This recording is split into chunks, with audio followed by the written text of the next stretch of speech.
খাদিজা বললেন, হুজুর কেউ যদি আপনাকে নবী না বলে আমি মেনে নিলাম, আপনি নিশ্চিত আল্লাহর নবী। তাহলে খাদিজা, আমি যে বললুম আর তুমি মেনে নিলে, তো যোজন আমি অতটা সহজে মানি নি। তার মানে খাদিজা বললেন, ইয়া রাসূলুল্লাহ, ইয়া হাবিবাল্লাহ, আপনি যখন 15-16 বছর বয়স মক্কার জমিনে গরিবতার কারণে কখনো ছাগল চড়িয়েছে, কখনো মাঠে ময়দানে আপনি খেতে পানি তুলেছে, কখনো বাজারে মুঠিগিরির বোঝা বহন করেছে, কখনো বা অন্যের খেজুরের বাগানে আপনি পানি তোলার কাজ করেছে। অনেক কষ্ট মেহনত করে আপনি দুটো হালাল পয়সা রোজগার করতে ওই সময়ে মক্কার অলিতে গলিতে আমি আপনার ব্যাপারে সংবাদ নিয়েছিলাম। ওরা এক বাক্যে বলেছিল, আপনি একজন সত্যবাদী, আপনি ঝগড়া বাঁধান না, আপনি কখনো মারপিট করেন না, আপনার ওই 18 বছরের যুবক কিশোর হালাতে মক্কার কোন মানুষের গালে একটা দিন চড় মারেননি। আপনার এই সুন্দর চরিত্র দেখে, আপনার এই সুন্দর মিষ্টি ভাষা দেখে আমি খাদিজা আপনার চাচাকে আবু তালেবকে বলেছিলাম, মুহাম্মদকে যদি আমার কাছে দেন, ও আমার ব্যবসা বাণিজ্য দেখভাল করবে, আপনাকে আমার ব্যবসায় আমি নিয়োগ করলাম, আরো কাছ থেকে আপনাকে দেখতে লাগলাম। একটা দিনের জন্য আমার ব্যবসা দুটো পয়সা আপনি কখনো উল্টান চুলটান করেননি, কখনো আপনি গাফিলতি করেননি, দারুণ সুন্দর ব্যবসা করেছে। আপনার সঙ্গে যারা আমার মাল বিক্রির জন্য সিরিয়া কিংবা দামেস্কে, ইরাক কিংবা বাগদাদে পাঠানো হতো, আপনি ওই সময়ে আপনার সঙ্গে আরো যারা কর্মচারী ছিল ওরা ফিরে এসে আমায় গল্প করে বলতো, খাদিজা এতদিন পর্যন্ত বহু ম্যানেজার নিয়োগ করেছেন, কিন্তু মুহাম্মাদের মতন ভালো ম্যানেজার আমরা কাউকে পাইনি। সুবহানাল্লাহ বলে। তার মানে বলে ইতিপূর্বে আপনার ব্যবসা আমরা কাজ করছি অনেকদিন ধরে, কোথাও রাত্রি যাপন করতে হবে, ম্যানেজার আগে খেয়ে দিয়ে শুয়ে পড়বে, আমাদের খাওয়া হলো না হলো ম্যানেজার কোনোদিন খোঁজ নেই। কিন্তু মুহাম্মাদের সঙ্গে এবার গিয়েছিলাম, সবার খোঁজ নিচ্ছে, সবাইকে না খাইয়ে মুহাম্মদ কখনো খাইনি, সবাইকে না শুইয়ে মুহাম্মদ কোনোদিন শুইনি। এইরকম ভালো মহাজন ম্যানেজার ইতিপূর্বে কারো দেখিনি। এবং আপনার মালের প্রতি মুহাম্মাদের কি যত্ন, কি যত্ন! কোথাও যদি বস্তা বস্তা ছিঁড়ে একটু দুটো গম টম পড়ে যেত, সেখানে তিনি নিজে দাঁড়িয়ে সেই গমগুলো আবার বস্তায় পরে সেলাই করতেন। অনেকে বলতো ওরকম গম তো প্রত্যেকবার পড়ে, কেউ তো তোলে না, বলছে না খাদিজা বিশ্বাস করে তোমাদের আমাদেরকে দিয়েছেন, তার একটা গম যদি পথে নষ্ট হয় তাহলে এর জবাব দিতে হবে। দেখবেন খাদিজা এইরকম ভালো ম্যানেজার কখনো আমরা পাইনি। এরা আবার রেকর্ড করতে কালকে আর কোন শাল হোক করবেন তার ঠিক নেই, বলো ওই দেখো নবীর আবার ম্যানেজার বলে। কিছু করার নেই, আমার তো বোঝাতে হবে কথাটা। ওদের বিদ্যে হলো 1.5 গ্রাম আর বুদ্ধি হলো 1.5 কুইন্টাল। বিরাট বুদ্ধি চোটে দৌড়। প্রিয় রাসূল সম্পর্কে খাদিজা সংবাদ নিলেন, সবাই বলল ভালো। কয়েক বছর এই দায়িত্ব পালন করার পর খাদিজা বললেন, ইয়া রাসূলুল্লাহ, আমি কিন্তু প্রস্তাব দিয়েছিলাম আপনার চাচা যে একবার বলে দেখুন মুহাম্মদ যদি আমার বিয়ে করে আমার জীবনটা ধন্য হবে। প্রস্তাবটা কিন্তু আমি দিয়েছিলাম। বললো তারপর? খাদিজা বললেন যে আপনার সঙ্গে আমার বিয়ে হলো, 16 বছর পর্যন্ত দেখেছিলাম অন্যের বাগানের লেবার হিসাবে, তারপর থেকে দেখেছিলাম আমার বিজনেসের ম্যানেজার কর্মচারী হিসাবে, বিয়ের পরে আপনাকে দেখলাম এক বিছানায় আপনাকে স্বামী হিসাবে। কখনো আপনি সমাজের লেবার, কখনো আপনি আমার কর্মচারী, কোন সময় আপনি আমার বেডের স্বামী। তিনটে চরিত্র দিয়ে আপনার 15-16 বছর থেকে নিয়ে আর 40 বছর পর্যন্ত পাকা 25টা বছর আপনাকে আমি খুব কাছ থেকে দেখেছি। ইয়া রাসূলুল্লাহ ইয়া হাবিবাল্লাহ 25 বছরের জীবনে আপনার ঠোঁট কখনো মিথ্যা কথা বলতে জানেনি 25 বছরের জীবনে আপনার হাত কারোর উপরে জুলুম করতে শেখেনি 25 বছরের জীবনে আপনি কাউকে ফাঁকি দিতে পারেননি 25 বছরের জীবনে কোনো মানুষকে গালিগালাজ করতে দেখিনি 25 বছরের জীবনে একটা অন্যায় কাজ আপনার দ্বারা সংগঠিত হয়নি এই 25 বছরের জীবনে মক্কার কোন মানুষের কাছে আপনি খারাপ হননি সবাই আপনাকে ভালো বলেছে সবাই আপনার আদর্শে উদ্বুদ্ধ হয়েছে সবাই আপনার দ্বারা উপকৃত হয়েছে আপনার দ্বারা কারোর ক্ষতি হয়নি আপনার দ্বারা কোনো মানুষের কপাল পড়েনি আপনার দ্বারা সমাজের ঝগড়া বন্ধ হয়েছে আপনার কারণে সমাজের মানুষ কখনো ঝগড়া বাঁধায়নি আপনার কারণে মানুষ হক ফিরে পেয়েছে আপনার কারণে কোনো মানুষের হক নষ্ট হয়নি 25 বছর ধরে আপনাকে যাচাই বাছাই করে দেখেছি যে ঠোঁট 25 বছরে মিথ্যা কথা বলিনি ওই ঠোঁট আজকে আমায় বলেছে মুহাম্মাদুর রাসূলুল্লাহ যে ঠোঁট দিয়ে 25 বছর কোনো মিথ্যা কথা বলিনি সেই যখন বলছে মুহাম্মদ আল্লাহ পাকের রাসূল 25 বছর পরীক্ষা নিরীক্ষার রেজাল্টের উপরে ভিত্তি করে পৃথিবীর কোন মানুষ যদি আপনাকে রাসূল বলে মেনে না নেয় আমি খাদিজা আপনাকে আল্লাহর রাসূল বলে মেনে নিলাম আমি সহজে বলি আপনাকে অনেক যাচাই বাছাইয়ের ইতিহাস রয়েছে এর পিছনে তবে আমি আপনাকে রাসূল বলে বলেছি আপনি তো বলেছেন মুহাম্মদ আল্লাহর নবী কি যাচাই করেছেন নবীকে কি বুঝেছেন নবীকে কতটা পড়েছেন নবীকে নিয়ে কতটা জেনেছেন রাসূলুল্লাহর আদর্শ কতটুকু উপলব্ধি করেছেন যেই মানুষটা জগতের শ্রেষ্ঠ মানুষ শুধু লোকে বলেছে তাই আপনার উচিত ছিল আমরা তো চোখ আছে আপনি তো দেখতে পান আপনার তো হিম্মত আছে আপনি তো পড়তে পারেন আমি মুহাম্মদুর রাসূলুল্লাহ বলেছি আচ্ছা ঠিক আছে পড়ে আমার এই বলাটা কতটা সঠিক না বেঠিক আমি একটু পড়ি মুহাম্মদ সত্যিকারের কি করে আল্লাহর রাসূলের নাম একটু জানতে যত জানবেন ততই পাগল হবেন পিপাসা লাগলে পানি খেলে পিপাসা নিবারণ হয় আর নবীকে জানার পিপাসা যদি একবার হয় ও যত জানবে ওর পিপাসা তত বাড়তেই থাকবে ইস আগে তো জানতাম না এই পর্যন্ত পড়েতে এইগুলো জানলাম তাহলে আরো অনেক ব্যাপার আছে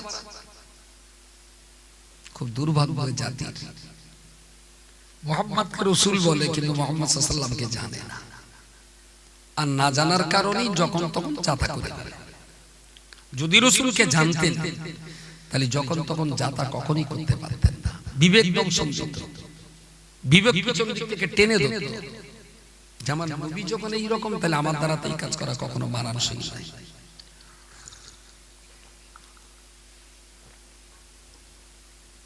আমি আপনাকে বলছি বাঙালি জাতির সবচেয়ে বড় মিসম্যানেজ বলেছে লা ইলাহা ইল্লাল্লাহ আল্লাহ ছাড়া কোনো মাবুদ নেই কিন্তু অ্যাকচুয়ালি আল্লাহকে নিয়ে কতটুকু পড়েছেন আপনি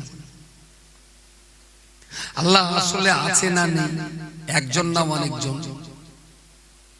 এই ব্যাপারে কোনোদিন প্রশ্নও করিনি আর আল্লাহকে নিয়ে একটু জানা বোঝার জন্য কোরআনের দুটো পৃষ্ঠা উল্টে কোরআনের দুটো পাতা উল্টে কোন তাফসীর আর ব্যাখ্যা বিশ্লেষণও পড়ার চেষ্টা করি কখনোই করি তো যিনি পড়িয়ে দিয়েছেন তার পড়াটা যেখান ছিল সেখানেই আছে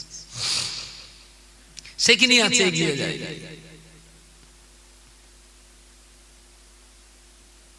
ও শোনাচ্ছ আমি মনে করছিলাম মধ্যে পানি দিলে একটু বাড়বে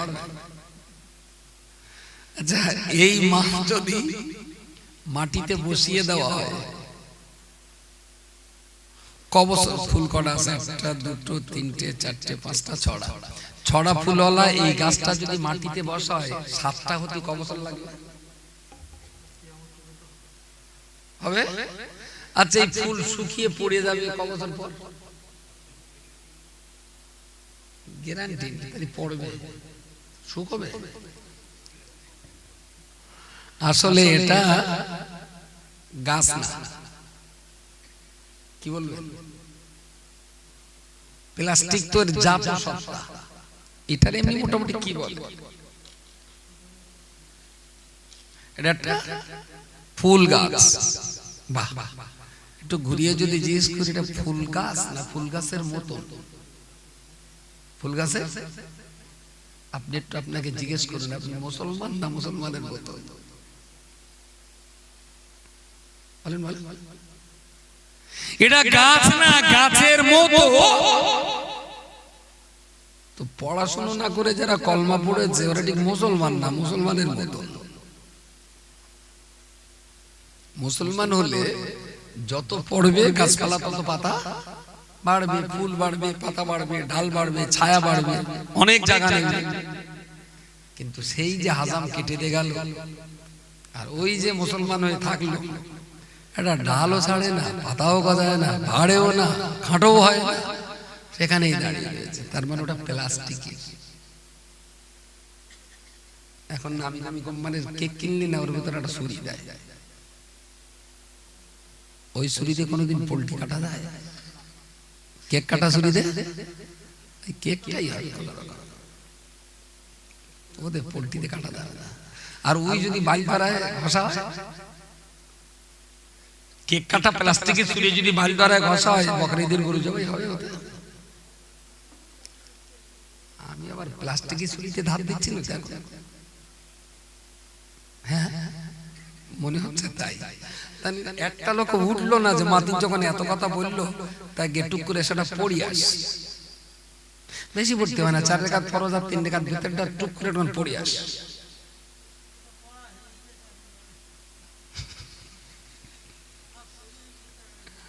তাহলে প্লাস্টিকের ছুরিতে ধার দিচ্ছি, ধার প্লাস্টিকের ছুরিতে ধার দেওয়া মানে।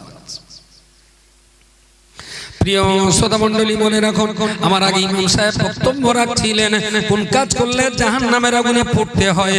ও বান্দা মনে রাখুন, আসলে এই জাতিকে আমরা জাহান্নাম বোঝাতে পারিনি, জান্নাত বোঝাতে পারিনি, ইসলাম বোঝাতে পারিনি, নবীকে চেনাতে পারিনি, আল্লাহর পরিচয় বোঝাতে পারিনি।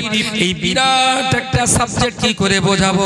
এ তো ধর্ম সভা করে মানুষকে আল্লাহ চেনানো যায় না, ধর্ম সভা করে ইসলাম বোঝানো যায় না, ধর্ম সভা করে আল্লাহর জান্নাত বোঝানো যায় না, ধর্ম সভার মধ্য দিয়ে আল্লাহ পাকের জাহান্নামকেও তো চেনানো যায় না।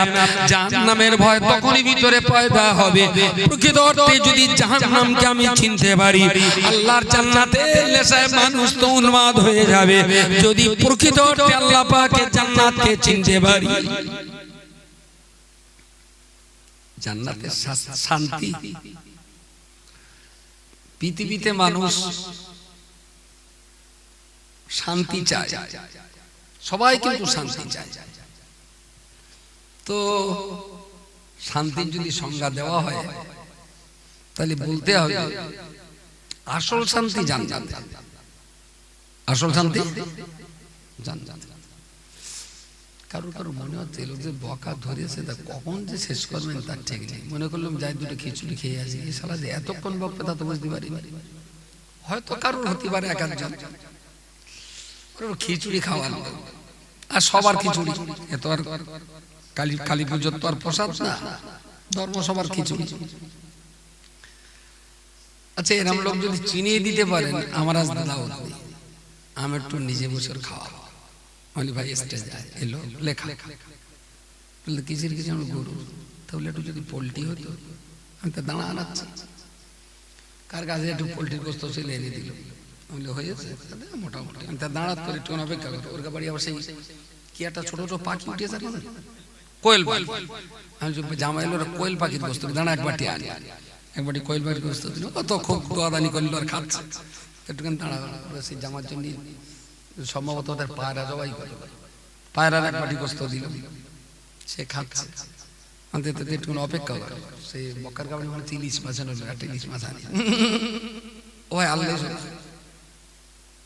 তার মানে খিদে ছিল মিটে গিয়ে ও বাচ্চা তুই একটুখানি খা না ইলিশ মাছটা দিলুম, কোন রকমে অর্ধেকটাকে আমাকে রেখে দিয়েছে। আমি খা, তুই না বলছিলি কখন সবার শেষ করে একটু খেয়ে এলে, তাহলে তো ভাই আন্দাজ। আমি দাঁড়া একটুখানি দাঁড়া, বাড়ি রসগোল্লা ছিল 4 পিস এনে দিল, তো এক গাল চিপকে টিপকে, তার মালার ভেতরে যাচ্ছে না, বেশি চাপ দিলে আবার ওভার ফলো হবে। আমি আচ্ছা তুই 4টে খাতে মানে তুই 1টা খা, খুব নাক মুশকিল করে মিলিয়ে 1 চামচ দই একটু পানি একটুখানি লেবাই তোর জন্য অনেক কষ্ট করলে তুমি খা। দুইটা কলটালে দেখে দিয়েছে ঢোক মার, তাকে হুজুর মনে হচ্ছে বেরিয়ে আসবে। বলে শালা তুই খাওয়া খাওয়া করতে দিয়ে এখনো বাটা সন্দেশ আছে, কালা কাদা আছে, খাওয়াই লাগে। একটা টাইমে ঘুরিয়ে বলল হুজুর খোদার কিনে আমি এর কাজ আর করবো। এরা খেয়ে কষ্ট হচ্ছে না খেয়ে ভালো ছিল। ঠিক বলেছি না ভুল বলেছি? খিদের যন্ত্রণা যতটা, অতিরিক্ত খাওয়ার কষ্ট তার চাইতে অনেক বেশি। পৃথিবীতে গিলেও শান্তি আছে? আপনি বলেন গিলে যদি শান্তি পান, আপনি আপনার গেলাম চ্যালেঞ্জ হোক, হার্ডলি 15 থেকে 20 মিনিট ভিতরে উল্টে আমার পায়ে ধরতে হবে, ভাই আর দিও না। তাহলে দুনিয়াতে খেয়েও বেকরে শান্তি আছে? বিরাট শান্তি। আমি চল আর একটা বেঁধে দিল, আমি এতে হচ্ছে তো ভাই না করলি মনে হচ্ছে ভালো ছিল না। আমি না, সেই ওইবারের মেয়েটা রয়েছে সাদা মেয়ে, আর একটা দিল। তারপরে ফোন করতে আমি কি ব্যাপার, তাকে হুজুর এই শীতকাল 3টের জ্বালায় বাড়ি থাকার কায়দা নেই, বোম্বে চলে এসেছি। আমি কেন শালা হারামি, তুমি তো বের পড়্ড পাগলা ছিলে। তাকে হুজুর মামুর বাড়ি থাকা ছাড়া কোনো লাইন নেই, শান্তিটা কোথায় পৃথিবীতে? অতিরিক্ত ভোগ। বাড়ি কথাটা বাড়ি বলে, কত দামি বাড়ি দরকার আপনার, তাই দেওয়া। পৃথিবীতে খেয়েও শান্তি নেই, বেকরেও শান্তি নেই, টাকা রোজগার করেও। যে বাড়ি যত টাকা সেই বাড়ি তত ঝগড়া। আমি এখন রক্ত দিয়ে লিখে দিতে পারি, যার যত সম্পত্তি কম তার ঝামেলাও তত কম। খুঁজলে দেখেন সমাজে যা তালাক হয়, বউ তালাক হয়, আমার হিসেব বলছে 10% হয় গরিবতার কারণে, 90% হয় টাকা থাকার কারণে। এও মদ্দা, সেও প্রায় হাফ মদ্দা, চললো টিকলো না। একটু খেয়াল করে দেখেন দিনই, যত বউ তালাক হচ্ছে এই বউগুলো কালো মেয়ে বেশি না সাদা মেয়ে বেশি? কেন সাদা মেয়ে তো রেট ভালো, তা তালাক হচ্ছে কেন? আমি খুব খুঁটিয়ে খুঁটিয়ে দেখেছি, কালো মেয়ে যদি 5টা তালাক হয়, সাদা মেয়ে 95টা তালাক হয়। এরপরেও হলো ছেলেদের নেশা, নেশা সাদা মেয়ে বেকার। জান্নাতে যাবেন যখন, যেই মনে হবে শালা মনসে আমরা তো বলতো ভালো, এত ভালো তা কখনো তো বলে তো বিরাট ভালো। গিয়ে একটা কাজ থাকে, এই ফলটা যদি একটু খাওয়া যেত, শুধু একটা মনে মনে ইচ্ছা, যদি একটু খাওয়া যেত। লগাও নি যে ইট পাট কিনতে ছড়িয়ে মারবো, সেও তো এখানে কিছু নেই, লগাও নি হাংসড়েও নি, পারবো কি দে, শুধু মনে হবে যে ফলটা যদি খেতে পারতাম, একদম ইলেকট্রিক সুইচের মতন ফলটা ওখান থেকে আস্তে আস্তে এসে গালের কাছে আসবে। তো হাতটা এনে বলটা নে ফলটা গালে ঠেলে দেওয়ার আগে হা করতেই ফলটা আল্লাহর হুকুমে হাত দিয়ে ঠেলার আগে গালের ভেতর যাবে। সুবহানাল্লাহ বলে চিবিয়ে খেলে বিরাট ভালো লাগলো। আর একটা সেটা খাওয়া গেল, আর একটা গিলতে গিলতে গিলতে গিলতে পুরো হুড়কুনি বলে ভালো লাগবে। ইলেকট্রিক আর একটু আগে গিয়ে দেখবে এর চেয়ে ভালো আর একটা ফল, তখন মনে হয় যা হাগুটি দেখছেন মতন ওইটা যদি অত না খাতাম তাহলে এইটাই তো খাওয়া যেত। যেই আফসোস হবে আগেরটা যদি এত না খেতাম তাহলে এটাও খাওয়া যেত। এতটুকু আফসোস হওয়ার সাথে সাথে একটা ঢেকুর উঠবে, একে ঢেকুরে পুরো পেট খালি, আবার সেই ফলটা কলজে সমেত খাবে। সুবহানাল্লাহ বলে। মানুষের দুনিয়াতে অতিরিক্ত খাওয়ার কারণে যে ঢেকুর ওঠে ওটা আমাদের মেষ কাম্বারের বন্ধ। আরো যদি সেটা পেছন দিক থেকে খাওয়ায়। জান্নাতীরা পেট ভর্তি খাওয়ার পরে যখন আবার খেতে ইচ্ছা হবে, তখন আবার একটা ঢেকুরের ভেতরে গন্ধ থাকবে মেষ কাম্বারের মতো, পুরো পেট খালি আবার যদি জান্নাতীরা মনে করে শুধু খাবে 24 ঘন্টা ধরে খাবে, হজম হবে, আবার খাবে, খাবে 1 মিনিটের ভেতরে হজম হবে, ঢেকুর উঠবে, আবার খাবে, পৃথিবীতে খালু যতই খাবো খাবো করো, একবার ওভারড্রাফটটি চাপ দিয়ে দেবো, আগামী 12 ঘন্টার কিন্তু ইচ্ছা হবে না, তারপর গিয়ে শুধু পেট ফুটবাট করবে, তারপরে গিয়ে দেখা যাবে ডেলিভারি নিচের থেকে হচ্ছে উপর থেকে হচ্ছে। কি ওটা? ওলা ওটা, ওলা উঠো বলে না, অ্যাকচুয়াল ওটা না, ওলা ওঠা, তার মানে কিছু নিচে দে কিছু উপর দে। ইংরেজি ভাষায় যারে বলে ডায়রিয়া। খেয়ে শান্তি আছে দুনিয়ায়? আল্লাহ পাক রব্বুল আলামিন জান্নাতীদের জান্নাতের ভিতরে প্রবেশ করাবে, ওরা জান্নাতের ভিতরে খেয়ে এত শান্তি পাবে, জান্নাতের যে টেস্টের ফল একবার খাবে ওই রকম স্বাদী ফল জান্নাতীর জীবনে আর কখনো খেতে হবে না। যতবার ফল খাবে প্রত্যেকটা খাবারের নিত্য নতুন মজা, প্রত্যেকটা খাবারের নিত্য নতুন স্বাদ। ও বান্দা মনে রাখুন, জান্নাতীরা যে ঘরের ভিতরে থাকবে সে ঘর তো প্রতি সেকেন্ডে প্রতি মিনিটে নিত্য নতুন সাজে সুসজ্জিত হবে। দুনিয়াতে একবার ঘর করে 40 বছর কাটিয়ে দিয়েছেন, ওখান থেকে কবরে চলে যাবেন। জান্নাতের ভিতরে কত ডিজাইনের ঘর আল্লাহ আপনার জন্য তৈরি করেছেন তা জীবনে কল্পনাও করতে পারেননি। জীবন যৌবনের কত মজা এ তো দুনিয়াতে উপলব্ধি করা যাবে না। পৃথিবীতে একটা স্ত্রীর সাত সৌন্দর্য মেটাতে জীবন কালি হয়, জান্নাতের ভিতরে এমন 40টির অধিক হুর আপনার দেওয়া হবে যা প্রতিনিয়ত প্রতি মুহূর্ত আপনি ভোগ করতে পারবেন।